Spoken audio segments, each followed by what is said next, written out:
그 9절부터 할까요? 9절부터. 진실로 악을 행하는 자들은 끊어질 것이나 여호와를 소망하는 자들은 땅을 차지하리로다. 잠시 후에는 악인이 없어지리니 내가 그곳을 자세히 살필지라도 없으리로다. 그러나 온유한 자들은 땅을 차지하며 풍성한 화평으로 즐거워하리로다. 악인이 의인치기를 꾀하고 그를 향하여 그의 일을 가는도다. 그러나 주께서 그를 비웃으시니 그의 날이 다가옴을 보시리로다. 악인이 칼을 빼고 활을 당겨 가난하고 궁핍한 자를 엎드러뜨리며 행위가 정직한 자를 죽이고자 하나 그들의 칼은 오히려 그들의 양심을 찌르고 그들의 활은 부러지리로다. 의인의 적은 소유가 악인의 풍부함보다 낫도다. 악인의 팔은 부러지나 의인은 여호와께서 붙드시리로다. 여호와께서 온전한 자의 날을 아시나니 그들의 기업은 영원하리로다.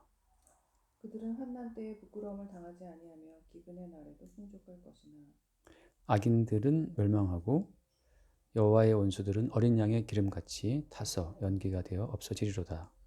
악인은 끄고 갚지 아니하나 의인은 은혜를 베풀고 주는도다. 주의 복을 받은 자들은 땅을 차지하고 주의 저주를 받은 자들은 끊어지리로다. 이거지 할게요. 이게 이제 신약 성경에도 여기 인용되는 말씀인데 예를 들어서 이제 11절 말씀 온유한 자들은 땅을 차지한다라고 되어 있죠. 풍성한 화평으로 즐거워한다. 이 말씀이 이제 예수님이 산상보훈에서 인용하신 말씀이에요. 마태복음 5장에 보면 온유한 자들은 땅을 차지한다 그런 말씀이 있어요. 한번 살짝 읽어보면 마태복음 5장 5절 말씀이에요. 온유한 자는 복이 있나니 그들이 땅을 기업으로 받을 것이며 이렇게 되어 있거든요. 자, 근데 이제 이 시편에서 말하고 있는 이 땅의 개념이 온유한 자들은 땅을 차지한다. 예수님 말씀대로 말하자면 온유한 자들은 땅을 기업으로 받는다. 이런 땅에 대한 이야기가 이게 이제 구약적인 땅의 개념하고 좀 달라요. 이제 구약적인 땅의 개념은 이제 문자 그대로의 물리적인 땅을 말하잖아요.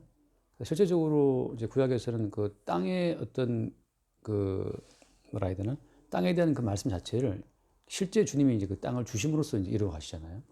그래서 아브라함한테는 본토와 친척과 아버지를 떠나라 해서 그 본토라고 하는 땅을 떠나게 만들어요. 그러니까 물리적으로 아브라함은 갈대아우르 그 땅을 떠나서 어디로 오죠? 가나안 땅으로 오잖아요. 약속의 땅으로. 그런 것처럼 실제적으로 하나님이 이제 이렇게 수평적인 의미에서 땅의 이동을 통해서 하나님 언약을 증거한다고 하는 거죠.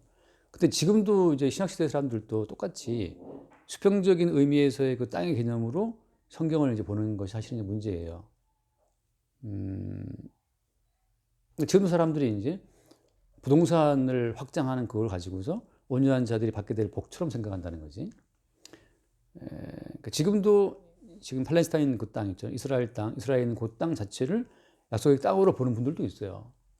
그러니까 뭐 성기순례라고 그러잖아요. 성기순례라고. 근데 그건 이제 예수님이 활동했던 그 땅을 돌아본다는 점에서 의미가 있는 거지. 그 땅 자체가 지금 성지는 이제 아닌 거죠. 그래서 여기서 말하는 그 땅을 차지하며라고 말할 때 이 땅에 대한 개념 자체가 바뀐다. 그래서 예를 들어서 10절 말씀에 거기 9절 말씀에 또 나오죠. 진실로 악을 향하는 자들은 끊어질 것이나 여호와를 소망하는 자들은 땅을 차지한다. 그러니까 뭐 굉장히 여호와를 소망하고 막 기도하는 사람들은 부동산을 얻고 뭐 빌딩 사고 하는 것처럼 이제 착각한다는 거죠. 그것은 이제 구약적 개념이라고 하는 거예요. 그런데 이제 구약에도 보면 그 땅을 주실 때 항상 그 땅에 대한 땅을 주실 때에는 어때요? 언약이라고 하는 그 배경 속에 땅을 주신다고 하는 거죠. 언약적인 배경 속에 땅을 주신다는 그 의미는 그 땅은 그냥 땅이 아니라 언약을 나타내고 증거하는 용도로 주신 땅이라고 하는 거예요. 그게 이제 차이죠. 그래서 예를 들어서 우리가 창세기를 보면 나오지만 최초의 땅은 어디서 나오죠? 창세기 1장에 보면 나오지만 최초의 땅이 어디서 나와요? 최초의 땅은 물 가운데서 나오죠. 물 가운데서. 그래서 그 물이 물러가고 천하의 모든 물이 한 곳으로 모이고 창세기 1장 9절 말씀 하나님이 이르시되 천하의 물이 한 곳으로 모이고 묻이 드러나라 하시니 그대로 되니라. 하나님이 묻을 땅이라 부르시고 모인 물을 바다라 부르시니 하나님 보시기 좋았더라. 그래서 이 물을 싹 한 곳으로 모으고 그리고 그 드러나는 그 묻을 그곳을 땅이라 했다고 하는 거죠. 그래서 그 땅에 이제 각종 풀과 심어있는 뭐 채소가 다 나게 하고 사람 살게 한다는 말이죠. 그래서 이 최초의 땅은 물 가운데서 올라왔어요. 근데 이 물 가운데 왔다는 이 말씀 그대로 또 이어지는 어떤 패턴 가운데 출애굽기 말씀을 보면 출애굽기에서 우리가 홍해 바다 갈라지잖아요. 그 이스라엘 백성들이 어떤 땅을 건너가요? 홍해 건널 때 14장 말씀 보면 출애굽기 14장에 예를 들어서 14장 16절에 보면 지팡이를 들고 손을 바다 위로 내밀어 그것이 갈라지게 하라. 이스라엘 자손이 바다 가운데서 마른 땅으로 행하리라. 그래서 실제로 바다 가운데서 모세가 지팡이 든 손을 내미니까 밤새 바람이 불어왔잖아요. 21절 말씀 보세요. 21절 말씀. 모세가 바다 위로 손을 내밀매 여호와 앞에서 큰 동풍이 밤새도록 바닷물을 물러가게 하시니 물이 갈라져 바다가 마른 땅이 된지라. 네, 그러니까 지금 이스라엘 백성들이 건너간 그 땅이라고 하는 것은 원래 어때요? 원래는 없던 땅이었죠, 그죠? 없던 땅이었는데 이게 감춰져 있었던 땅이었는데 물 속에 없던 땅이었고 숨겨진 땅이었는데 지팡이를 내밀고 여호와께서 밤새 동풍을 불게 하시니까 그 숨겨져 있었던 땅이 바닷물 속에서 드러난 거죠. 그래서 이스라엘 자손이 바다 가운데를 육지로 걸어가고 물은 그들의 좌우에 벽이 되니 이렇게 해서 이 땅이라고 하는 것 자체가 인간의 인식 가운데 없던 땅, 사람들의 어떤 감각 가운데 없던 땅인데 그 땅 자체를 주님이 물을 갈라서 그 땅을 이렇게 이스라엘 백성한테 걷게 했다고 하는 거예요. 근데 이 하나님께서 바다 가운데서 올라오게 하신 그 땅이라는 것이 이스라엘은 건넜죠, 그죠? 이스라엘 백성들을 건너갔는데 그 다음 말씀 보세요. 23절 말씀, 23절. 흡사람들과 바로의 말들 병거들과 그 마병들이 다 그들의 뒤를 추격하여 바다 가운데로 들어오는지라. 새벽에 여호와께서 불과 구름 기둥 가운데서 애굽 군대를 보시고 애굽 군대를 어지럽게 하시며 그들의 병거 바퀴를 벗겨서 달리기가 어렵게 하시니 애굽 사람들이 이르되 이스라엘 앞에서 우리가 도망하자. 여호와가 그들을 위하여 싸워 애굽 사람들을 쓰는도다. 자, 숨겨져 있었던 그 땅, 육지라고 하는 것은 이스라엘 자손들은 그 땅을 땅으로 알고 건너가지만 따라 들어온 애굽 사람들은 따라올 수 없는 땅이라고 하는 거예요. 그래서 이제 26절 말씀에 여호와께서 모세에게 이르시되 네 손을 바다 위로 내밀어 물이 애굽 사람들과 그들의 병거들과 마병들 위에 다시 흐르게 하라 하시니 보세요. 모세가 곧 손을 바다 위로 내밀매 새벽이 되어 바다의 힘이 회복되니라. 애굽 사람들이 물을 거슬러 도망하나 여호와께서 애굽 사람들을 바다 가운데 엎으시니 물이 다시 흘러 병거들과 기병들을 덮되 그들의 뒤를 따라 바다에 들어간 바로의 군대를 다 덮으니 하나도 남지 아니하였더라. 그러나 이스라엘 자손은 바다 가운데를 육지로 행하였고 물이 좌우의 벽이 되었더라. 자, 그래서 이 땅은 숨겨져 있었던 그 땅은 여호와께서 드러내셨을 때 이스라엘은 통과하나 애굽은 통과할 수 없는 땅이에요. 자, 이 말씀을 예를 들어서 오늘 이제 시편에 보면 시편 다시 돌아와서 보게 되면 9절 말씀에 9절 37편 9절 진실로 악을 향하는 자들은 끊어질 것이나 여호와를 소망하는 자들은 땅을 차지하리로다 라고 했죠. 10절 말씀 보세요. 잠시 후에는 악인이 없어지리니 내가 그것을 다시 살필지라도 없으리라. 네, 잠시 후에는 악인이 없어진다는 거죠. 그러니까 똑같아요. 이스라엘 백성들은 홍해 속에 드러나는 그 땅을 건넜으나 따라 들어온 애국 군대, 악인들이죠. 악인들은 바다 따라 들어왔다가 바닷물이 합쳐지면 다 죽어버렸다는 거죠. 나중에 그들이 없는 거죠. 그런 것처럼 이 땅이라는 그 특징 자체는 택한 백성, 그러니까 이제 다시 말하겠지만 어린 양의 피로 인해서 속죄를 받고 거듭난 백성들은 통과할 수가 있고 지나갈 수 있고 살 수 있는 땅이지만 어린 양의 피가 없는 자들은 오히려 삼켜지는 땅이라고 하는 거죠. 거기서. 그러니까 이 땅은 인간이 자기의 소유로 확보할 수 없는 땅이에요. 바닷물을 잠깐 여실 때 보이는 땅, 건너갈 수 있는 땅이고 다시 바닷물을 덮어버리면 또 그 땅은 안 보여요. 그러니까 마찬가지예요. 예수를 믿는 사람이라 하더라도 주께서 약속하신 약속의 땅을 자기의 이름으로 소유할 수가 없다는 거지. 있는 것 같은데 또 없어져요. 계속해서 어때? 그 땅은 새롭게 열리는 땅이기 때문에 이것이 의미하는 바가 다 뒤에 말씀드리겠지만 그런 흐름 가운데에서 이제 11절 말씀이 온 거예요. 11절. 그러나 온유한 자들은 땅을 차지하며 풍성한 화평으로 즐거워한다. 그래서 이제 온유한 자들은 그럼 누구냐? 예를 들어 아까 봤던 출애굽기 말씀처럼 이스라엘 백성들을 온유한 자들이라고 보는 거죠. 근데 이때 이스라엘 백성들을 온유한 자라고 볼 때는 그들 개개인의 어떤 성품이 온유해서 온유하다고 보는 건가요?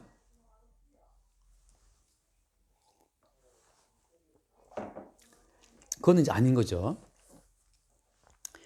이런 말씀을 보고 사람들이 또 온유한 사람 되려고 막 이렇게 또 애를 써요. 막 말도 차분하게 하고 표정도 막 온화하게 하면서 이렇게 뭐 자매님, 형제님 그냥 그러는데 그게 온유한 게 아니고 그런 온유함은 껍데기 온유함 한번 툭 건드리면 다 튀어나와요. 다 엎어져 버려요. 그냥.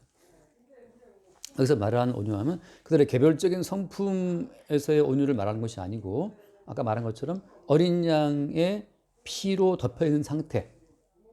설주와 임방의 피를 바르고 그 피 바른 집 속에 있었을 때 이스라엘 백성들을 그 죽음의 사자가 다 건너뛰어 패스오버 했잖아요. 통과했잖아요. 그게 6월절인데 왜 그들을 통과했냐 하면 뭐가 있었기 때문에 어린 양의 피가 있었기 때문에 통과한 거거든요.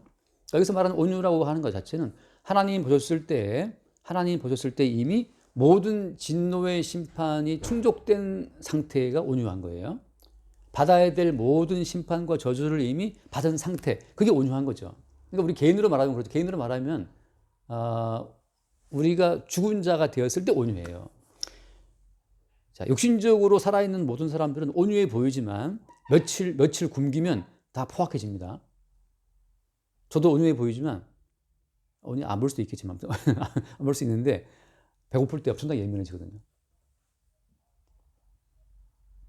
그러니까 인간의 어떤 성품 자체는 이미 하나님의 저주를 받은 성품이기 때문에 하나님이 요구하시는 온유라고 하는 성분이 인간 내부에 있다 없다? 이게 없다는 거죠.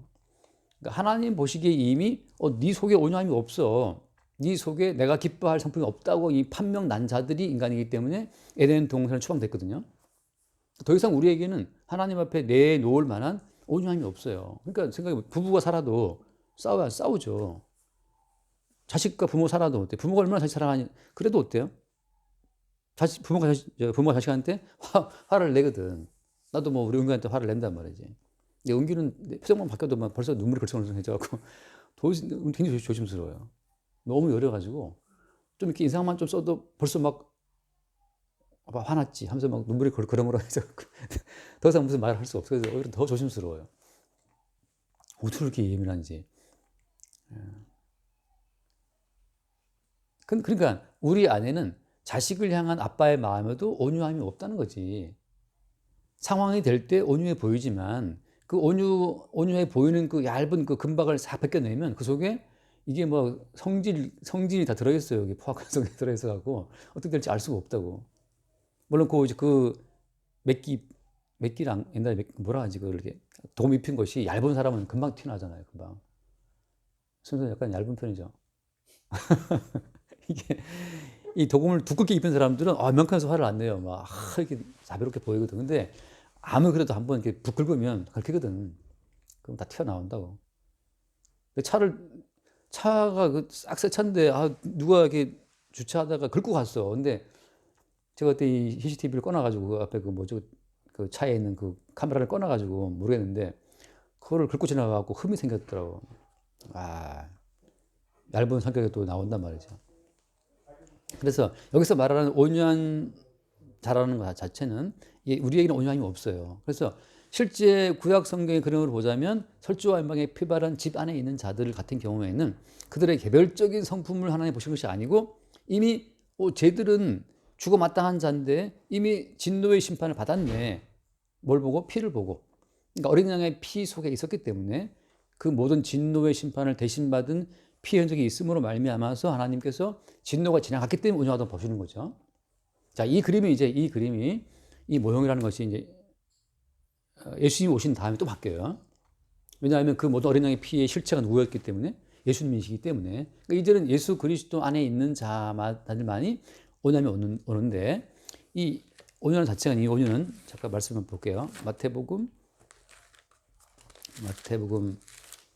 11장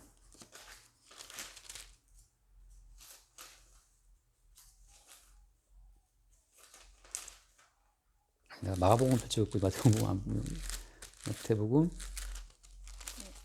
11장 29절 말씀 한번 볼까요? 29절. 나는 마음이 온유하고 겸손하니 나의 멍에를 메고 내게 배우라. 그리하면 너희 마음이 쉼을 얻으리라. 자, 나의 마음이 온유하다 해서 이 성경에서 말하는 온유라고 하는 것은 예수님만이 온유하신 분이에요. 민수기 보면 모세도 온유하다 그러거든요. 근데 그 모세의 온유함이라는 것 자체는 나중에 이제 빵꾸가 나요. 굉장히 모세가 온유한 자인데 나중에 어떻게 빵꾸가 나냐 하면 반석을 2번 치는 사건 때문에 그때 모세의 온유함 자체도 한계에 다다랐죠. 그래서 우리가 너희들을 위해서 물을 내라 하는 성질을 내면서 이제 반석을 치는 바람에 물은 나왔으나 하나님께서 그것 때문에 가나안 땅에 못 들어간다고 심판하시거든요. 결국 이제 모세의 온유함 자체는 예수의 온유함을 보여주는 모형이기 때문에 모형으로서의 한계가 있는 거예요. 그러니까 부모님 볼 때 부모님은 땅에 있는 자를 아비를 하지 말아라. 왜냐하면 너희 아버지는 하늘에 계십니다 말씀하심으로써 땅에 있는 아버지가 아무리 사랑이 많고 자비롭다 하더라도 그 모형이기 때문에 펑크가 나야 돼요. 그런 것처럼 모세의 온유함이 지면에 모든 사람들 승했다고 나와 있지만 모세의 온유함도 펑크가 나는 거죠. 그래서 실제 성경에서 말하는 온유하신 분은 예수님밖에 없어요. 그러면 어때? 그러면은 아까 마태복음 5장 5절 온유한 자는 복이 있다. 그들이 땅을 기업을 받는다라고 되어 있잖아요. 여기서 말하는 온유한 자는 누구냐? 온유한 자는 사실 예수님밖에 없어요. 근데 여기서 보면 어때? 그들이라고 복수가 되어 있단 말이지. 예수님밖에 온유한 자가 없는데 그들이 땅을 받는다고 되어 있단 말이죠. 이거 어떻게 된 거예요? 여러 번 얘기하지만 이스라엘은 개인이 아니고 집단이에요, 집단. 근데 집단이라고 할 때 몸의 지체가 많지만 머리는 하나의 둘이에요. 머리가 하나인 것처럼 예수 그리스도는 한 분이시지만 몸된 지체는 무수하거든요. 그 예수 그리스도를 머리로 하는 몸된 지체가 이스라엘인데 여기서 말하는 것 온유한 자는 복이 있다라고 말할 때 머리이신 예수 그리스도의 온유함이 전체 모든 지체들에게로 이게 전파되는 거죠. 그래서 그들은 땅을 받는 거예요. 사실은 어때요? 예수님만이 땅을 받아요. 왜? 예수님만이 온유하신 분이기 때문에. 자, 이해할 수 있죠? 예수님만이 온유하신 분이고 그분이 땅을 차지하시는 분인데 그분이 받은 땅의 효력에 그분의 지체로서 참여하는 자들이 성도인 거예요. 그러니까 성도는 자기 온유함이 아니고 머리이신 예수 그리스도의 온유함에 동참되는 복을 누린 거죠. 자, 그것이 이제 구약 성경에서 말하는 그 땅에 대한 축복이 신약시대에 들어오게 되면 이제 예수 그리스도 안에서 이루어지는 과정이에요. 자, 그러면 여기서 말씀하시는 거, 5장 5절 말씀하시는 거, 온유한 자들이 땅을 받는다라고 돼 있잖아요. 그럼 이 땅은 지금 어디 있죠? 온유한 자가 복이 있다. 그들은 땅을 받는다, 기업으로. 이 땅이 어디 있어요?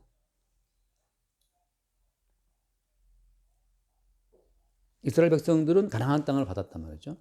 아브라함은 갈대아 우르에 나와서 가나안 땅을 또 받았고 그런 것처럼 그렇다면 그 가나안 땅은 지금 어디 있냐? 팔레스타인 땅이 있지만 지금 그것은 어때? 지금 그 땅은 성경에서 말하는 약속의 땅이 아니죠. 모형으로서의 기능을 다 했어요 이미. 지금 있는 그 땅은 뭐라고 주님이 표현을 해요? 지금 있는 이스라엘 그 땅을 뭐라고 표현하냐? 그 땅은 소돔과 고모라라고 표현해요. 그러니까 이제 모든 땅이 전부가 다 약속의 땅의 모형으로서의 기능을 다 했기 때문에 지금은 다 소돔과 고모라 그다음에 애굽이라고 하는 것을 다 그냥 덮여버렸어요. 예를 들면은 요한계시록 11장을 얼른 잠깐 보고, 그러니까 지금 제가 말하는 핵심은 약속의 땅이라고 하는 것이 이 땅에는 지금 있다 없다? 없다는 걸 말하고 싶은 거예요. 구약의 약속의 땅은 모형으로만 기능했고 이제는 예수께서 오심으로써 모형의 기능을 다 했다라고 하는 거죠. 그래서 요한계시록 11장 8절 말씀 보면은 11장 8절 그들의 시체가 큰 성 길에 있으리니 그 성은 영적으로 하면 소돔이라고도 하고 애굽이라고도 하니 곧 그들의 주께서 십자가에 못 박히신 곳이라. 자, 예수님께서 못 박히신 곳이 어디예요? 예루살렘이에요. 그들의 주께서 십자가에 못 박히신 곳이라. 예루살렘인데 거기를 뭐라고 지금 부르는 거예요? 그 이스라엘 땅을 뭐라고 불러요? 여기서 영적으로 하면 소돔이고 애굽이다라고 하는 거죠. 그러니까 이 땅은 전체가 다 지금 영적으로 보면 다 소돔이고 다 애굽이에요. 예수님을 못 박아 죽인 곳이라는 거죠. 예루살렘의 그 예수님을 못 박아 죽인 예루살렘의 그 취지가 지금은 온 세계를 다 덮고 있어요. 그러니까 지금은 어디나 다 하나님께서 보시기에는 소돔이고 애굽이라고 하는 거지. 그리고 지금 그럼 지금 땅에서 사람들이 막 말씀을 지키겠다, 뭐 예수를 믿겠다, 그건 무슨 의미냐? 잠깐 갈라디아서를 봐요. 갈라디아서 4장. 갈라디아서 4장. 갈라디아서 4장 25절을 볼게요. 4장 25절.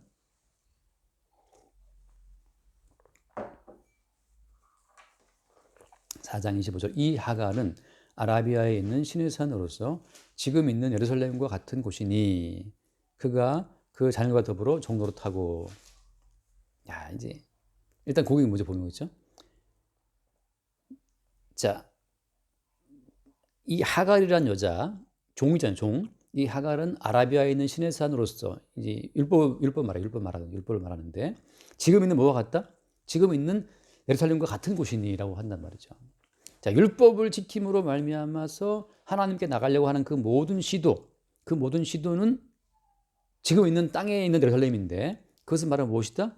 종로로 타고라고 하죠. 그러니까 지금 있는 이 모든 땅들은 다 아무리 거룩한 의미가 있다 하더라도 그것은 다 율법을 지킴으로, 말씀을 지킴으로 하나님을 기쁘시게 하려고 하는 종들의 어떤 땅이라고 하는 거예요. 이 땅은 지금 물리적인 모든 땅은 다르서 지금은 종로로 타는 자들의 땅이에요. 인간이 개별적으로 어떤 말씀을 지켜서 하나님께 복받고자 원하는 시도하는 그 모든 땅이기 때문에 다 종교의 땅이고, 이제 굉장한 반전이 그 다음 말씀이에요. 26절 말씀 보세요. 26절. 4장 26절. 내가 볼까요? 오직 위에 있는 예루살렘은 자유자는 곧 우리 어머니. 자, 오직 어디에 있다? 예루살렘이 위에 있다. 위에 있다. 이게 정말 놀라운 반전이에요. 반전? 글쎄 모르겠어요. 예루살렘이 지금 두 개가 있는 거예요. 땅의 예루살렘이 있고 그다음에 위의 예루살렘이 따로 있는 거죠. 자, 지금 예수께서 말씀하시는 땅의 의미, 온유한 자가 얻게 될 땅이라고 하는 것은 어디에 있는 예루살렘을 말하는 것이냐? 위에 있는 예루살렘을 말하는 거예요. 예루살렘. 자, 수평적인 개념에서의 땅이 지금은 수직적인 개념으로 서버린 거예요. 예루살렘이 땅에 있다가 지금 하나 올라가 버렸어요. 땅에 있는 예루살렘이 지금은 위로 올라갔다고 하는 거. 그러니까 지금은 땅의 개념이 이 지상에 있는 땅을 말하는 것이 아니고 위에 있는 땅을 말하는 거죠. 새로운 땅. 그 새로운 땅이 그것이 천국이고 그 아들의 나라인데, 중요한 개념은 뭐냐? 자꾸만 사람들이 땅을 기업 말하니까 이 땅이 이 육신적인 땅을 말하고 있는데 성경에서 말하는 땅은 위에 있다고 하는 거죠. 4장 25절 26절 같은 예. 땅에 예루살렘이 있고 위에 예루살렘이 있다고 하는 거. 그래서 실제 지금 예루살렘은 약속의 땅은 위에 있어요. 위로부터 내려오는 거예요. 자, 한번 요한복음 볼게요. 요한복음 12장. 요한복음 12장을 보면은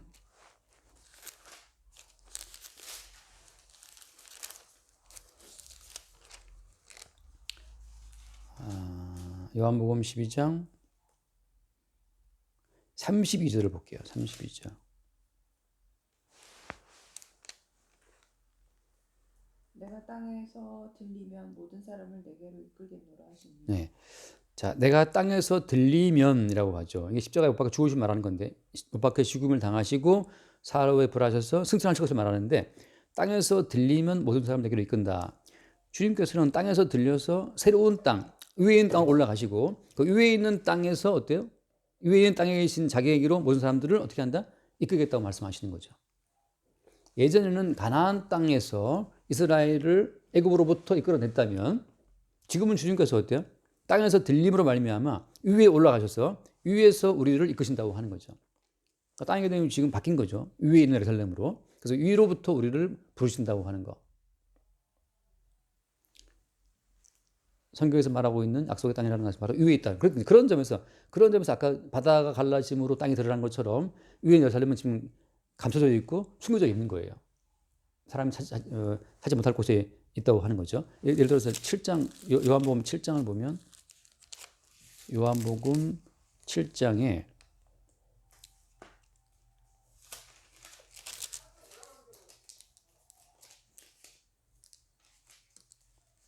7장 33절을 한번 볼게요. 33절, 34절. 예수께서 이르시되 내가 너희와 함께 조금 더 있다가 나를 보내신 이에게로 들어가겠노라.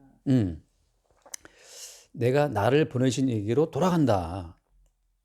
34절 너희가 나를 찾아다 만나지 못할 터이요 나 있는 곳에 오지도 못하리라. 나 있는 곳에 못 온다. 자, 그러니까 주님께서 어떤 나 있는 곳이라는 어떤 some place, 어떤 장소를 말씀하시니까 35절 이 유대인들이 서로 묻되 이 사람이 어디로 가기에 우리가 그를 만나지 못하리요. 헬라인 중에 흩어져 사는 자들에게로 가서 헬라인을 가르칠 터이니. 지금 사람들은 예수님께서 야 너희들은 나 있는 곳에 못 와. 그러니까는 유대인들이 생각할 때 제가 어디로 갈 것이지? 수평적인 땅으로 생각해가지고서 나 헬라인 찾으러 갈 건가? 헬라인들이 있는 곳으로 갈 것인가? 어떤 특정한 어떤 지역을 생각하고 있는 거예요. 나를 찾아도 만나지 못할 터이요 나 있는 곳에 오지도 못하리라 한 이 말이 무슨 말이냐 하니라. 이 사람들은 지금 위에 있는 땅을 생각을 해요 못해요? 못하는 거죠. 수평적인 땅만 생각할 뿐이지 위에 있는 땅을 생각을 못하기 때문에 예수께서 말씀하시는 나는 올라간다 위로 그 말씀을 지금 못 알아듣고 있는 거예요.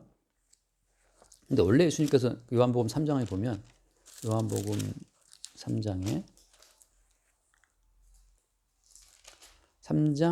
31절을 한번 봅시다. 위로부터 오시는 이는 만물 위에 계시고 땅에서 난 이는 땅에 속하여 땅에 속한 것을 말하느니라. 하늘로부터 오시는 이는 만물 위에 계시나니. 그가 친히 보고 들은 것을 증언하되 그의 증언을 받는 자가 없도다. 예수님은 처음부터 위로부터 왔다는 거죠. 위로부터 왔다. 근데 니들은 땅에 속했다. 그러니까 이 하늘로부터 온 내 모든 말을 너희들이 못 알아듣고 있다. 근데 나는 지금 계속 무슨 말을 하고 있다? 나는 계속 위로부터 왔기 때문에 나는 지금 하늘로부터 왔기 때문에 하늘에 속한 것을 나 지금 말하고 있다. 너희들은 지금 땅에 속했기 때문에 못 알아듣고 있다는 거죠. 그러니까 두 개의 땅이 있는 거예요. 땅에 이 수평적인 땅이 있고 위에 있는 또 다른 땅이 있다고 하는 거죠. 위에 있는 그 땅 자체를 주님이 구약적인 개념으로 설명을 할 때 바다를 갈라서 바다 속에서 없던 땅을 드러내는 것처럼 또 다시 덮어버리면 또 땅이 사라지잖아요. 그런 것처럼 위에 있는 땅이라고 하는 것 자체는 성령으로 말미암아 잠깐 보였다가 또 사라져 버려요. 위에 있는 땅으로 소유할 수도 없고. 자, 그래서 지금 주님께서 돌아와서 이제 전해를 해봅시다. 그래서 예를 들어서 이제 아까 9절, 10절, 11절 말씀 온유한 자들은 땅을 차지하며 화평으로 즐거워한다.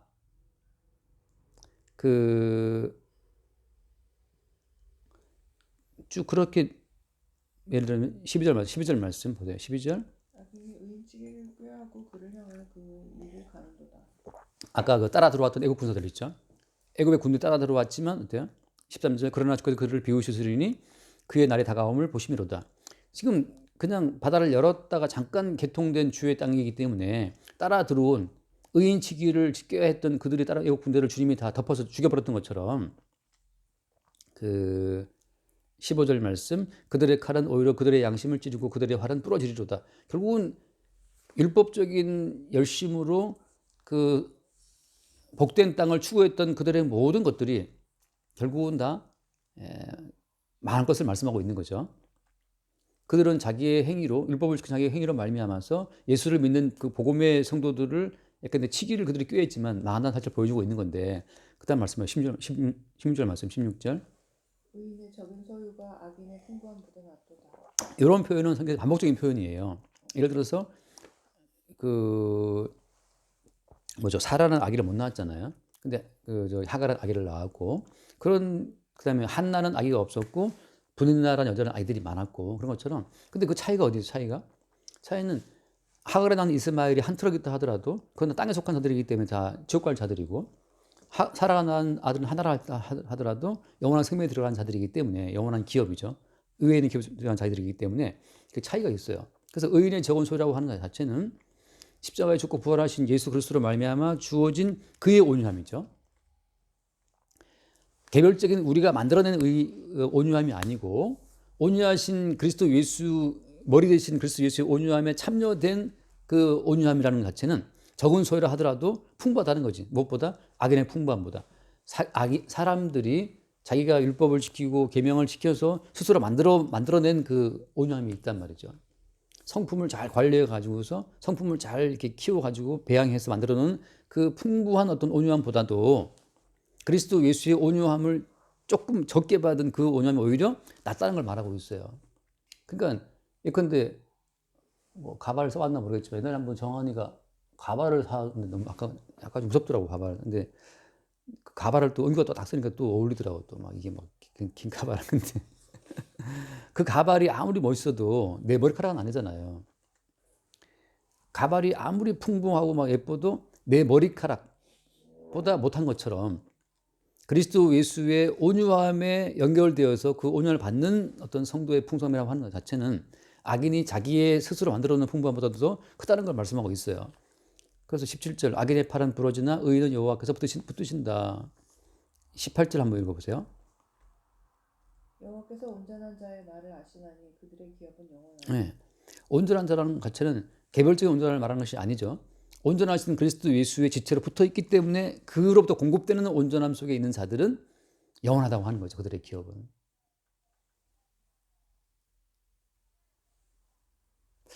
자,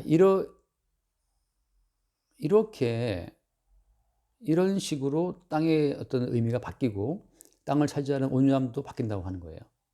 하나만 읽고 마칩시다. 요한계시록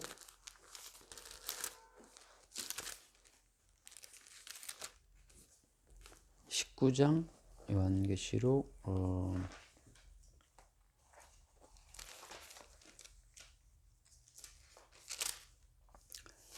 요한계시록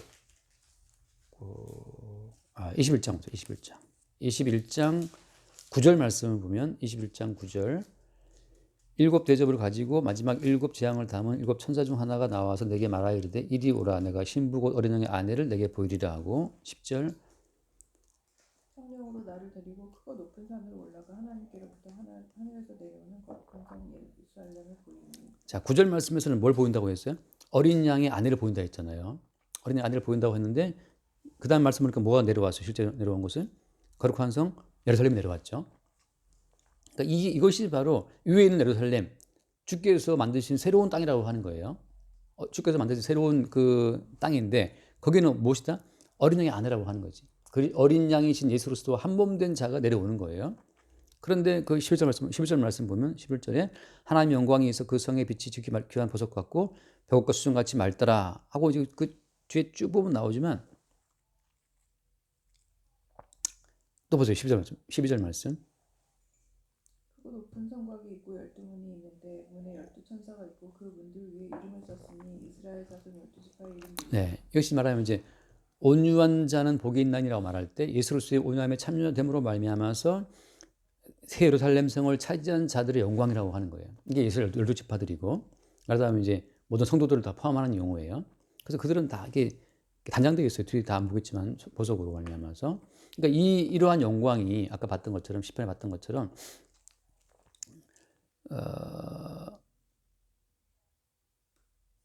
그 18절 말씀에 10편 18절 여호와께서 온전한 자의 날 19절 말씀 아니 몇 절이죠? 18절 맞네. 여호와께서 온전한 자의 날을 아시나니 그들의 기업은 영원하다. 영원한 기업이라고 하는 거. 온유한 자이신 예수 그리스도의 신부로 부르심을 입어서 신랑 되신 예수 그리스도의 그 온유한 성품으로 하나가 되어서 얻게 되는 영광에 다 참여가 되는 거죠. 이거는 다음번에 한번 다시 합시다. 여기까지 먼저 하고 마칠게요. 기도하시고 마치시죠. 감사합니다. 오늘도 말씀을 주시고 허락하여 주시고 말씀을 통해서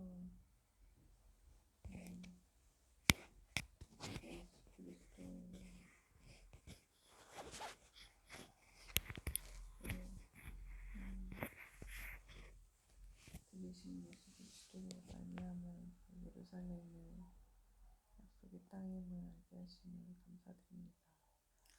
오직 모든 땅에서의 일어나는 모든 일 가운데 항상 위에 계신 예수님을 볼 수 있는 그런 은혜로 이끌어 주시기를 기도드립니다. 모든